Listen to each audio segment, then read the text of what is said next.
आदित्य जी बताएं, जो कल सीएम की रैली टोहाना में हुई, आम आदमी की जो पार्टी के जो वर्कर थे वो एक भूख हड़ताल पर बैठे थे, उनके साथ क्या हादसा हुआ और कल की क्या प्रक्रिया रही?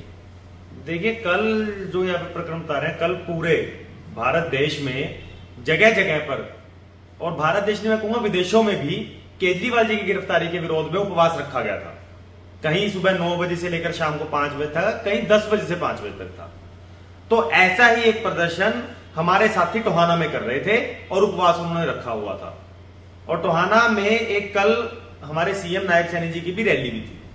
तो उस दौरान जब हमारे साथी वहां पर धरना कर रहे थे, अपना उपवास का कार्यक्रम कर रहे थे, जिसमें हमारे साथी सुखविंदर गिल जी, बलकार जी, सुनील सियाग पात्रा, हरिराम शर्मा, ये अन्य साथी मौजूद थे। तो इनको पुलिस ने गिरफ्तार किया। चंद मिनटों के अंदर अंदर इनके उपवास को वहां से उठाया, इनको इनकी जगह से उठाया, इनको गिरफ्तार किया और इनको ले जाकर थाने में बंद कर दिया। क्या जो आम आदमी वर्कर थे वो काले झंडे दिखा रहे थे? अब सरेआम हम आपको वीडियो में दिखाएंगे। आप देखिए, वीडियो में ना कोई फोटोज में देखिए, ना कोई काले झंडे थे, सिर्फ केजरीवाल जी की फोटो थी। केजरीवाल जी के लिए उपवास था, देश में लोकतंत्र को बचाने के लिए उपवास था, प्रजातंत्र को बचाने के लिए, संविधान की रक्षा करने के लिए उपवास रखा गया था। लेकिन इस सरकार को यह बर्दाश्त नहीं है। इस सरकार में कोई भी आदमी लोकतांत्रिक तरीके से अपना पक्ष नहीं रख सकता। अगर आप सरकार के खिलाफ बोलते हो तो आपको बदले में मिलेगी जेल। तो यही कारण है कि आज जो ये इंडिया अलायंस हमारा गठबंधन हुआ है, ये देश में लोकतंत्र की स्थापना करने के लिए, लोकतंत्र को बचाने के लिए हम इकट्ठे हुए हैं, ताकि देश में लोकतंत्र की स्थापना हो सके और संविधान को बचाया जा सके। क्योंकि बीजेपी के नेता आजकल सरेआम कहते आ रहे हैं, अभी एक लास्ट टाइम हमने वीडियो भी देखी है जिसमें निर्मला सीतारमण जी के पति खुद ये कह रहे हैं कि अगर मोदी जी तीसरी टर्म में आते हैं तो अगली बार चुनाव नहीं होगा, संविधान को बदला जाएगा। ये वीडियो आप देख सकते हैं, ऑनलाइन अवेलेबल है, आप चेक कर सकते हैं। मगर अगर बीजेपी के बड़े नेता, कदावर नेता, या उनके कोई आप फैमिली में से भी कह सकते हैं, इस तरह की बात करते हैं तो जवाबदेही जरूर बनती है सरकार की, कि जो ये सरकार नारा दे रही है। वैसे इनके नारे जुमले हैं, इन पर जनता को परेशान होने की जरूरत नहीं है या हतोत्साहित होने की जरूरत नहीं है। इन्होंने हरियाणा में नारा दिया 75 पार का, नहीं हुआ। झारखंड में नारा दिया, मिजोरम में नारा दिया, तमिलनाडु में नारा दिया, हर जगह इनके नारे फेल हुए हैं। ये सिर्फ जुमलों की सरकार है। तो इसी तरह 400 पार का जो इनका नारा है, हाँ 400 पार, इन्होंने कभी नहीं कहा कि हमारी 400 पार सीटें आएंगी, इन्होंने कहा अब की बार 400 पार।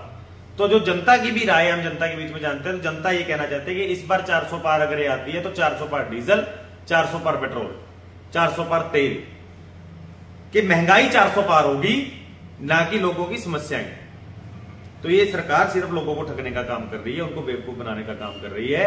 इस बार अपने बच्चों के बेहतर भविष्य के लिए, अपने बेहतर भविष्य के लिए और देश के बेहतर भविष्य के लिए सोच समझकर वोट करें और एक अच्छी सरकार को चुने जो आपके काम आ सके, आपकी समस्याओं को सुने। एक बात और आदित्य जी, खिलाड़ी विजेंद्र सिंह जो महिला पहलवानों का साथ खड़े होकर आवाज उठा रहे थे, आज वो बीजेपी में शामिल होकर हिसार से टिकट मिलने की उनको तैयारी लग रही है, ऐसा सूत्रों से हवाले से खबर है। उसके बारे में क्या कहेंगे आप? देखिए, इनके बारे में तो ये कहना चाहूंगा, चोर चोर मसेरे भाई, किसने पिया दूध किसने खाई मलाई, ये किसी को कुछ नहीं पता। ये एक ऐसा आदमी है जो पहले महिला पहलवानों के लिए जंतर मंतर पर धरना प्रदर्शन कर रहे थे, इसी सरकार को गालियां दे रहे थे, इसी सरकार के सांसद के विरुद्ध धरना प्रदर्शन कर रहे थे। अब ऐसा क्या हुआ, एकदम से ऐसा क्या बदला कि वक्त बदला या क्या परिवर्तन आया, क्या समय बदला कि इन्हें उसी पार्टी को ज्वाइन कर लिया जो खिलाड़ियों के खिलाफ मान लो अत्याचार कर रही थी, खिलाड़ियों का शोषण कर रही थी, उसी पार्टी के साथ जुड़ गए हैं।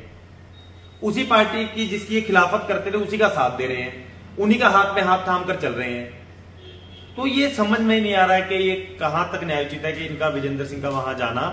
तो ये सिर्फ और सिर्फ एक कुर्सी का खेल रह गया, सत्ता का खेल बनकर रह चुका है। आजकल जनता को किसी कोई लेना देना नहीं है, सिर्फ अपनी सत्ता के लालच में और कुर्सी के लालच में दल बदलते रहते हैं। और खिलाड़ियों को मैं तो ये कहना चाहूंगा, खिलाड़ियों को प्रोत्साहन बढ़ाना चाहिए, उनके लिए एक आदर्श बनना चाहिए, ताकि लोग उनके जीवन शैली को अपना सके, उनकी कार्यशैली को अपना सके, उनके नक्शे कदम पर चल सके। मगर जो इन्होंने हरकत की है, तो मैं लोगों को कहना चाहूंगा कि ऐसे खिलाड़ियों से भी बचकर रहें और उनकी कार्यशैली से भी बचकर रहें।